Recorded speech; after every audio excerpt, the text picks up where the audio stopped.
Hello बच्चों, let's see the question. The question says the number of electric field lines crossing a given area kept normal to the electric field lines is called electric flux.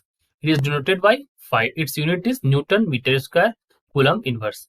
For a simple understanding of electric flux, the following figure is useful. सबसे पहले इतना समझ लेते हैं.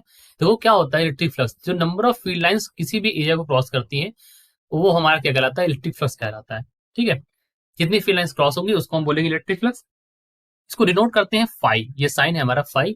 और जब आप इसकी यूनिट निकालेंगे तो क्या निकलेगी, newton metre square coulomb inverse. ठीक है, फिर फर्दर पढ़ते हैं, कहते हैं कि the electric field lines of point charge is drawn in the figure. तो पॉइंट चार्ज के लिए देखो इन्होंने ड्रॉ करी है, पॉजिटिव है तो बाहर की ओर है सारी lines. Consider two small rectangular area element placed normal to the field at regions A and B. Even though these five elements have the same area, the number of electric field lines crossing the element in region A is more than the crossing the element in region B.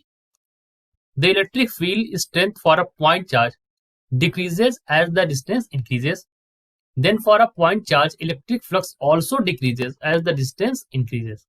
ठीक है, तो ये बात हमने कही कि अगर point charge है उसके लिए जो इलेक्ट्रिक फ्लक्स है वो भी घट जाता है जैसे डिस्टेंस आप दूरी वहां से बढ़ाएंगे, क्योंकि नंबर ऑफ फील्ड लाइंस भी कम हो जाती हैं. ठीक, a square side of L meter is in plane of paper. A uniform electric flux E voltmeter inverse also in the plane of paper is limited only to the lower half of the square as shown in figure.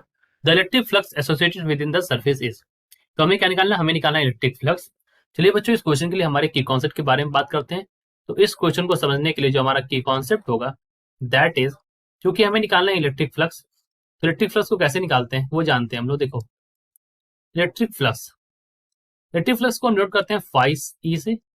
That is equal to क्या होता है, ई dot DS. यानी कि किसी भी surface से जो flux pass होता है उसको डॉट प्रोडक्ट लेते हैं इस तरह से, ई डॉट डीएस होता है.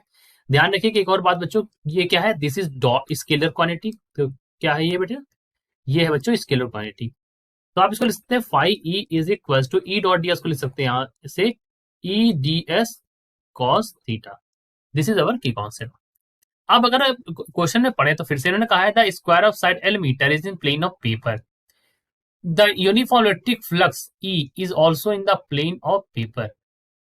ठीक है, जो फ्लक्स जो इलेक्ट्रिक फील्ड लाइंस हैं ये प्लेन ऑफ पेपर पर चल रही है.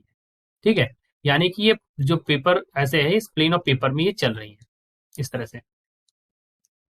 ठीक, लेकिन अगर आप देखें तो ये प्लेन ऑफ पेपर में चल रही है, लेकिन जो आपका ये स्क्वायर है, ठीक है, उसमें से पास नहीं हो रही है. जो आपका स्क्वायर है उसमें से पास नहीं हो रही है, बल्कि ये जो प्लेन ऑफ पेपर में चल रही है, यानी कि जो आपका सरफेस है इस स्क्वायर का, यानी कि यहाँ पर जो थीटा बनेगा that theta is equal to 90 डिग्री. क्योंकि ई और डीएस यानी कि इलेक्ट्रिक फील्ड लाइंस जो यहाँ से पास हो रही हैं और जो सरफेस है डीएस जो इसका रीजन है उसके परपेंडिकुलरली निकलेंगी. आप इसको 3 डायमेंशनल में अगर समझेंगे तो आपको समझ में आएगा कि ये 3 डायमेंशनल में इसके परपेंडिकुलरली निकल रही हैं. ये तो हो गया हमारा फॉर्मलेस एक्सप्लेनेशन.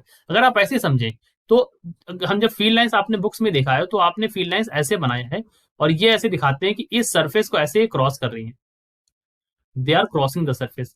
इस केस में जो इलेक्ट्रिक फील्ड लाइंस है इस सरफेस को क्रॉस ऐसे बीच से क्रॉस नहीं कर रही हैं, they are only moving parallel to the surface ऐसे. तो यानी कि इस जो आपका ये रेक्टेंगुलर स्क्वायर है यहाँ पर, इसमें ये नहीं पास हो रही है.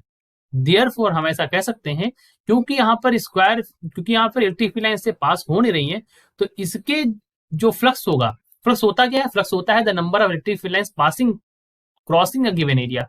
लेकिन यहाँ पर ये इससे नहीं पास हो रही है.